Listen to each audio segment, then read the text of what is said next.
A special thanks to Fuse Technical Group for giving me exclusive access to Dark in Berlin, the short film. Today we're going to break down a driving plate shoot. We have both the in-camera final footage from a short film called Dark in Berlin and also the behind-the-scenes footage from that shoot. Let's take a look. All right, so we'll start with the film first. So I'm just going to play it back. That's looking good. Okay, there are a few things going on in camera right away that makes this much better in production quality. So let's take a look. The reflections on this glass here are excellent. There's no pixelation and it's just subtle enough to just tell you that this is a moving car. See the reflection here, here, here. Most likely a polarizer filter was used on the camera to actually knock down the reflections a bit. This makes it much more believable. Excellent. So let's break down what we're seeing here. So of course the LED panel is back here and then even here and here.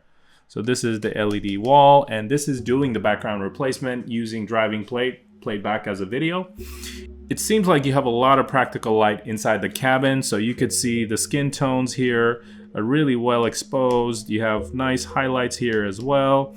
And then of course the seats themselves have excellent reproduction. The reason is they're probably using a practical light or several practical lights in addition to the LED wall and ceiling.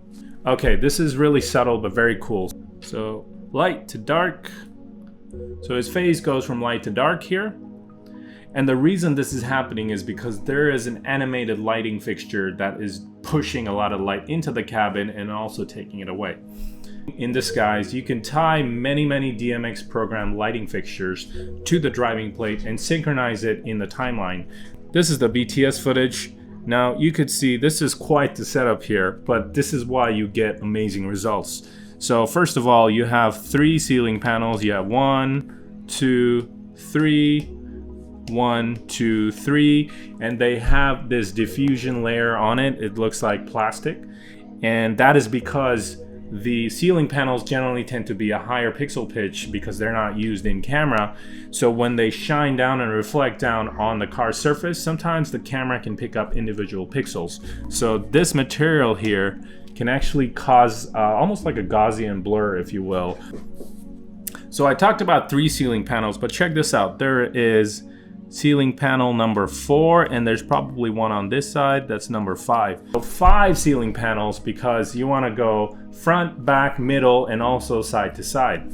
You could see this practical light fixture here, and practical lights have a higher CRI or color rendering index, which means the spectrum of light that it's going to output is going to be much better for the correct reproduction of color. This is just to give it more of an ambient lighting output. So as you break up the light more and more and more, it starts to lose direction. So it's hard to tell which direction the light is going to come from, but the cabin inside will be better lit. All right, let's take a look at the driving plate. So I'm going to pause here. So you could see there is a clear perspective here of the road, and then you have a horizon line. This is really important. Perspective mapping has to be done correctly. They're using disguise here to do that. This has to match the capture camera perspective and then get projected out to the LED wall correctly.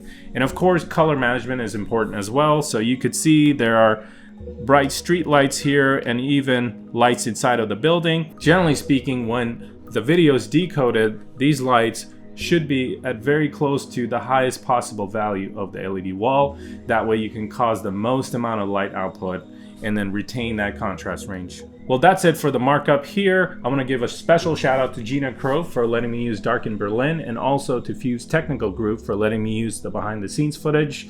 Let me know what you think in the comments or if you have any questions, and I look forward to the next one with you. See ya.